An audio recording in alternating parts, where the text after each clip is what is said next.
दीपावली रोशनी का त्योहार है। यह पर्व हर साल कार्तिक मास की अमावस्या के दिन मनाया जाता है।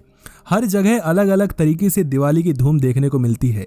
इस दिन भगवान राम 14 वर्षों के वनवास के बाद अयोध्या लौटे थे। उनका दीपोत्सव करके स्वागत किया जाता है।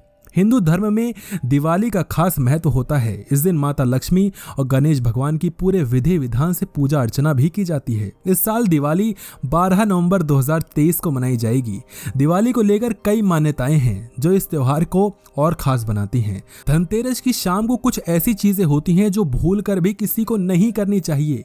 इन चीजों को देने से घर में आपकी बरकत चली जाती है। माता लक्ष्मी जी नाराज हो जाती हैं। इन चीज़ों का संबंध माता लक्ष्मी से माना गया है, लेकिन जब भी आप ये चीज़ें देते हैं तो आप ध्यान नहीं रखते और फिर बोलते हैं कि हम कंगाल हो गए। तो आइए जानते हैं वो कौन कौन सी चीज़ें हैं जो कि आपको दिवाली के आसपास नहीं देना। सबसे पहली चीज है धनतेरस के दिन किसी को धन देना, उधार देना। धनतेरस के दिन माता लक्ष्मी की पूजा की जाती है और सायंकाल के समय मुख्य द्वार को खोलकर रखा जाता है। मान्यता है कि इससे घर में लक्ष्मी का आगमन होता है, लेकिन इस समय किसी को भी धन देना लक्ष्मी को विदा करने के समान माना जाता है। धनतेरस की शाम को ना तो किसी से उधार लें और ना ही दें। ऐसा करने से जो आपकी आर्थिक स्थिति है वो खराब हो सकती है। दूसरी चीज है झाड़ू देना।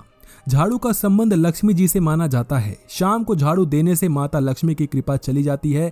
ऐसी मान्यता है कि अगर आप किसी को अपने घर का झाड़ू दे देते हैं तो इसका मतलब स्वयं आपने अपने घर की लक्ष्मी उनको दे दी अपने हाथों से। इसलिए धनतेरस की शाम के और दिवाली के दिन आसपास किसी को भी घर का झाड़ू नहीं देना।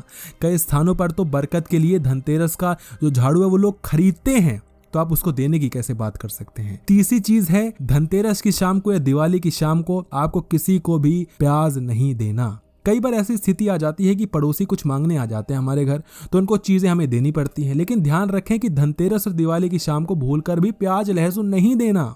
इनका संबंध केतु ग्रह से माना जाता है और धनतेरस की शाम को प्याज देने से ग्रहों का अशुभ प्रभाव पड़ता है। इसलिए धनतेरस की शाम को प्याज और लहसुन नहीं देना। अगली चीज है नमक आपको नहीं देना। देवी लक्ष्मी का प्रकाट समुद्र से हुआ था और नमक भी समुद्र से उत्पन्न होता है, इसलिए नमक का संबंध भी देवी लक्ष्मी से ही माना जाता है। प्राचीन मान्यता है कि नमक किसी को शाम के समय नहीं देना चाहिए। अगर आप दे देते हैं तो इससे जो आपकी घर की बरकत है वो खत्म हो जाती है और उसके घर की बरकत हो जाती है। इसलिए किसी भी दिन शाम के समय नमक का दान नहीं करना चाहिए, खास तौर पर धनतेरस और दिवाली के आसपास के दिनों में। इससे जो राहु है उसका जो प्रकोप है वो आपके घर में बढ़ जाता है। अगली चीज ध्यान से सुनिए, वो है चीनी। नमक की तरह चीनी भी सूर्यास्त के समय और खास तौर पर धनतेरस और दिवाली के दिनों में किसी को उधार या दान नहीं देना चाहिए। दिवाली की कथा में जिक्र मिलता है कि गन्ना देवी लक्ष्मी को अति प्रिय है। गन्ने के कारण ही देवी लक्ष्मी को किसान के घर में रहना पड़ा था।